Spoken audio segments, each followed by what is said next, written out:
Alright, nkulamusizaako nnyo yonna gy'osinza obanga otuwuliza nkutegeeza bibale kwekumira ku mayingo gano aga Yugi Update TV.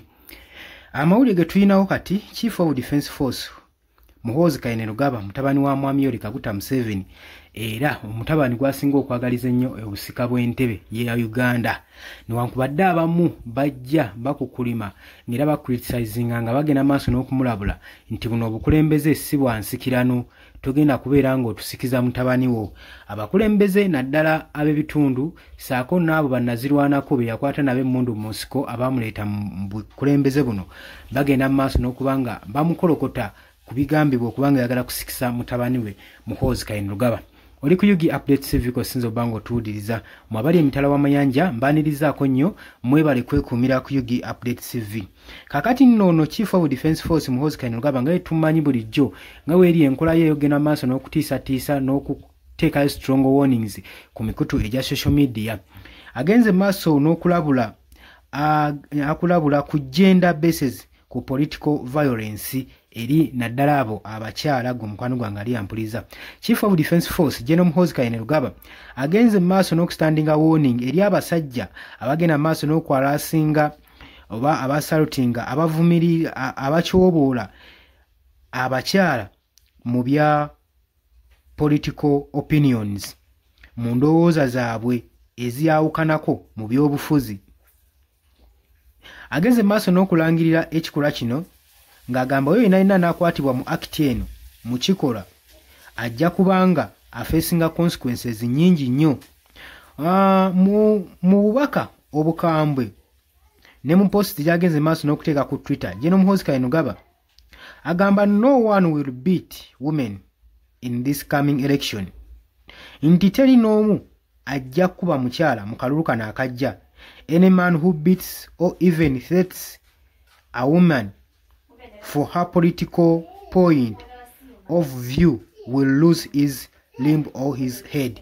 Agamba nti no nti omusajja yenna n'akwatibwa ng'akuba omukyala oba ng'amutiisatiisa mu kaseera aka political points mu kaseera ak'akalulu mu by'obufuzi ajja kajjuutuka eiza waategendereza jafundikira ng'omutwe gwe taguyina. Ebadde bigambo bya General Muhoozi Kainerugaba.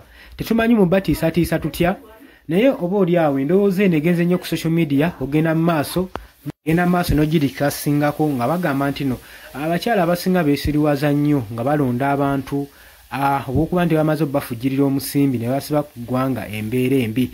Era bamubagamba abakyala bano banafu nnyo mu mitima basaanidde okuba nga basalibwawo naddala tutuuka mu generations ya 2026. Endowooza zaabwe ziri limiti tezirowooza kiki kiddirira maaso eyo bo kasita osimbayo kiro ya sukaali asobola okutunda omwoyo gwe. So ensonga lwaki olaba nga abasajja bagenda mu maaso n'okuba nga babategeerera bwe mu by'obufuzi.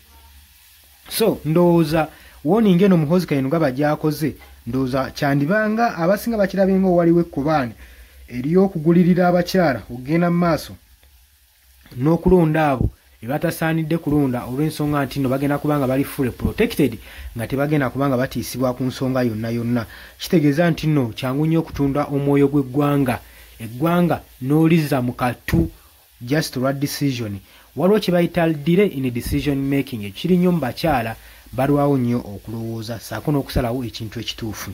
Kati bangi bakitutte ku social media nga balaba eno enkola General Muhoozi Kainerugaba newankubadde akiyisiza ku social media nga waagenda okuba nga ateekawo consequences eri obusambatuko bwonna obunaalabibwako nga bugendereddemu okuba nga bavunaana oba basalutinga omukazi yenna ayina mu by'obufuzi. General Muhoozi Kainerugaba agenze maaso n'okuba nga increasing eddoboozi lye mu by'obufuzi naddala mu kalulu kano akajja aka 2026 generation. Era agenze maaso n'okuclarifyinga ne remarks zino ng'agenda maaso n'okuba nga azikkaatiriza naye ba military officers tebannaba kuvaayo kwogera ku nsonga eno. Tetumanyi oba eno ensonga eri officially military police oba it's a personal opinion eri Muhoozi Kainerugaba oba ekirowoozo kino akisazeewo nga ye oba abakisazeewo nga bo aba military aba UPDF. Okuwulabula kwe kuze mu kaseera ke kamu kuzze mu kaseera nga abakyala bagenda mu maaso n'okuinkurizinga okuba nga benyigira mu byobufuzi naddala mu kano akalulu akajja aka 2026 nga bateekawo positions ez'enjawulo mu personal desires ng'omukwano gwange ali eyo ampuliriza. Newankubadde bino byonna bibaddewo abasinga ku social media bagenze maaso n'omupraising naddala abo abamukkiririza mu Hozika Enogaba ng'ogenda maaso n'okulwanirira eddembe ly'abakyala n'okugyawo violence n'entiisatiisa egenda maaso n'okutiisibwatiisibwa ku bakyala naddala mu biseera ebyobufuzi nga beesimbyewo mu bifo eby'enjawulo. Tetugaana kwesimbawo naye mwesimbyewo mutya mwetegeerera muzze nga independent ate ne mutuuka ekiseera ne babategeerera ne muwabya eggwanga. Ekyo bannayuganda kye basingira ddala okutya. Kakati nno abasinga bakirabye nga kino ekya kukyoboola eddembe ly'obuntu era akuva eri mu Uganda Human Rights Commission bavuddeyo nga bali concerned ku state za General Hozika Enogaba ezijja buli season ogenda maaso n'okutiisatiisa bannayuganda ku nsonga zitali zezimu. Kusinza ku post muhozi agenda maaso n'okupostinga ng'akola attack eri bannabyabufuzi naddala abali ku ludda olw'opposition.